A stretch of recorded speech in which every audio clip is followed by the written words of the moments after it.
So after years of dev videos and numerous in-person only playtests, 2XKO finally got its first online public playtest, and I was fortunate enough to play quite a bit of Alpha Lab while it was live. So today, I want to talk about my thoughts and opinions of this updated game version. This actually marks the 4th time I've gotten hands-on with 2XKO, this go around getting much more time in with the Alpha Lab version. Also, side note, keep in mind this is still in alpha. This stuff is all very early on, and I expect a ton more polish before the next playtest, let alone the actual full-on release of the game later down the line. Now, with that being established, let's jump right into things with some housekeeping nitpicks here and there.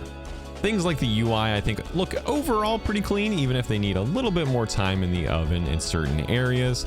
The battle pass is serviceable, but I think it's pretty clear it's just a trial run this time around. There's really not a ton actually in it.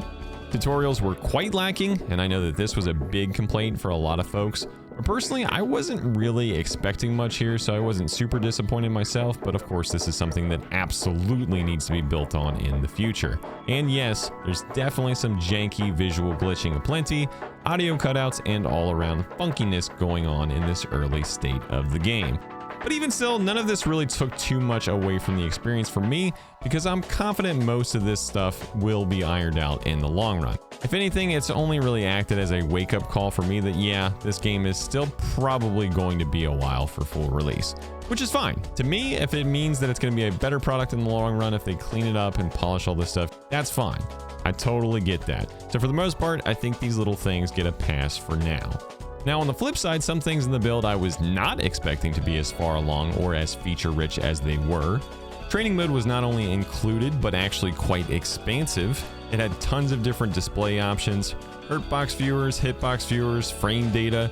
You could even change the game speed and tweak all sorts of different gameplay bits to your liking. It was already pretty comparable or even better than a lot of other fighting games' training mode, and a really cool addition to an online test where I think a lot of other games would not have given us access to this already. So kudos to Riot for this one. I definitely spent a lot of time in the lab, and it was nice to be able to just smash some buttons and figure some things out.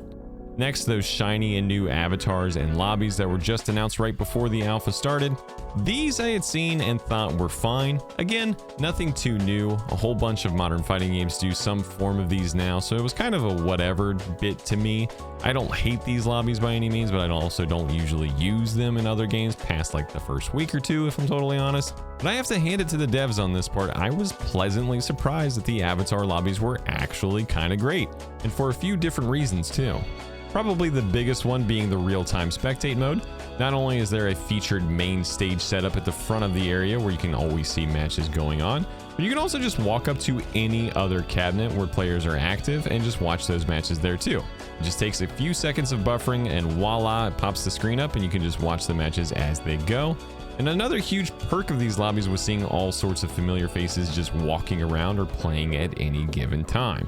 I saw all sorts of pro players, content creators, and even Riot devs in the lobbies at many different points throughout the Alpha Lab, some of which would even be down to hop in a quick duo match, run a 1v1 set, or even just watch some of those familiar faces duke it out via that in-game spectate mode.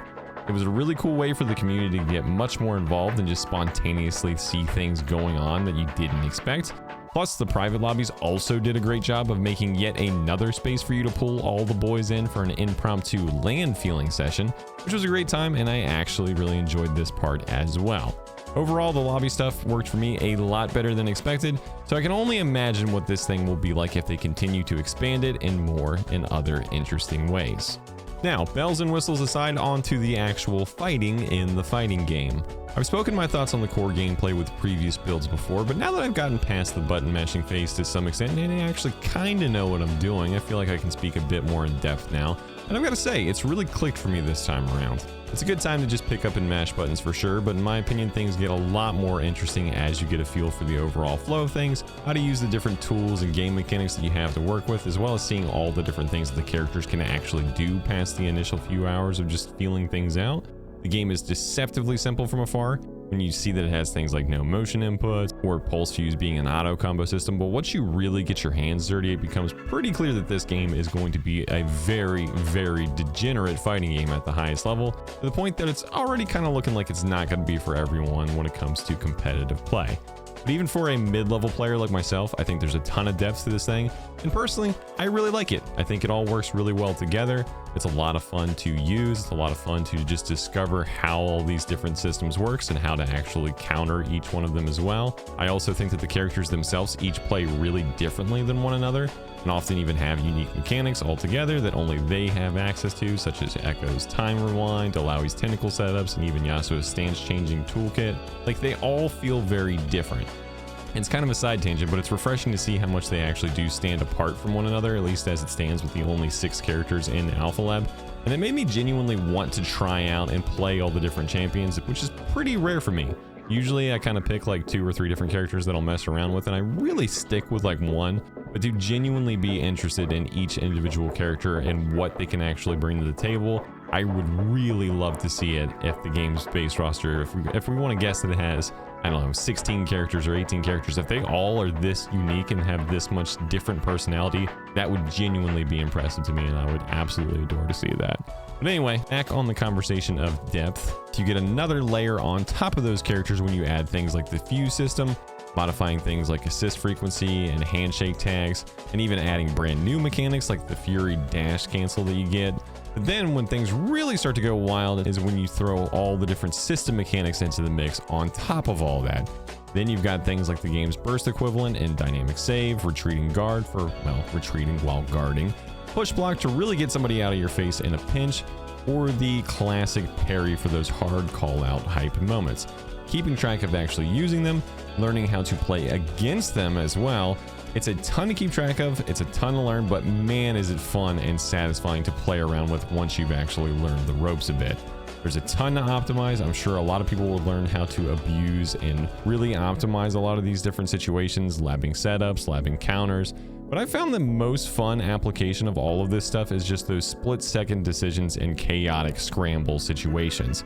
Pushing your opponent out for being overly aggressive and blowing them up for it, blocking the burst that you know they're just itching to use, clipping them with an assist, or positioning it in a way that you can handshake into it for maximum payoff, or again, the ever classic hard call out parry that is just never not satisfying to pull off, especially in this game.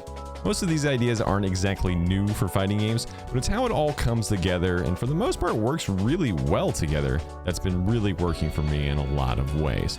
Then, on top of all this craziness, all this packaged together, then you add even more players into the mix with the duos mode. And that is when things truly get kind of crazy, but in a good way. Now, I've been a fan of duos ever since I've known about it, and I always knew it would be a great way to mash some buttons and just have a good time. But frankly, I always figured I'd just play it for fun and the real bulk of my time would be spent on the solo side. I had one too many bad assist calls or bursts where me or a teammate would just get the other person killed for it. It was always really hard to be in sync with one another when you were playing at such a hyper fast pace and there was just so much going on the screen. Really, after just having a few hours of 2v2, things started to blend and just work a lot quicker than I expected to. It feels pretty intuitive actually, and after a bit of practice you can really get an effective game plan going with another decent player, even if you haven't necessarily played with that specific person a lot together.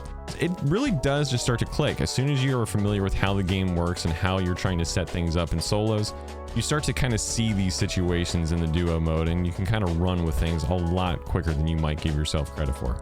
It's definitely worth a shot, and it impressed me even just seeing some of my teammates just run with things that I would set them up. I wouldn't even have to necessarily say something, but of course you can always just verbally tell people and set things up yourself as well. It was really solidified to me that duos are probably going to be a pretty legit way to play competitively when I caught myself feeling daunted by playing against two-man teams, especially if they were super mix-up heavy characters. Turns out, two minds might actually be better than one when it comes to mixing you up, because I swear, I would see some of these even early alpha situations where people were trying to sandwich me or set up these cross-ups, and they just kept attacking or kept coming in at different angles, and they just were doing these things that I just couldn't keep up with. I wouldn't feel that way when I was fighting one-on-one that early on. It felt like the mental strain of setting that up was a lot less for two people versus trying to deal with and block all the different things that two separate players were trying to throw into the mix on me. Now, obviously, duos are also going to have very strong weaknesses as well. There's going to be accidental drop combos. There's going to be times where you're just not in sync with your teammate, or you might mess up a mix-up that you thought that they were going for, all those kind of things. There's a lot of variables that comes with it. What I'm saying is, I think there's strengths and weaknesses. I genuinely think this thing might be legit. And at the very least, seeing designated 2v2 tournaments pop up throughout the Alpha Lab is a very cool and refreshing way to see the game played. And I can't wait to see the future of the game as a whole when it does come to tournaments and what's going to be done with all of this stuff, so I guess time will tell. All in all, I will just say, if you're a duo skeptic, give it a real shot. I think it might just surprise you. Now, just to be clear, even after praising all these different features and gameplay components, even the core gameplay is far from perfect, and I do have my criticisms of 2XKO. Is Darius maybe a bit too much of a gorilla? Should he be able to chunk your health down from full screen and have the game's only DP? Probably not. Do Ahri combo routes need to be toned down a hair and her literally bugged assist need to be fixed? Well, yeah, I'd say that's probably true too. Are some of the fuses insanely powerful while others seem kinda meh, not that great? Yeah, we also got that.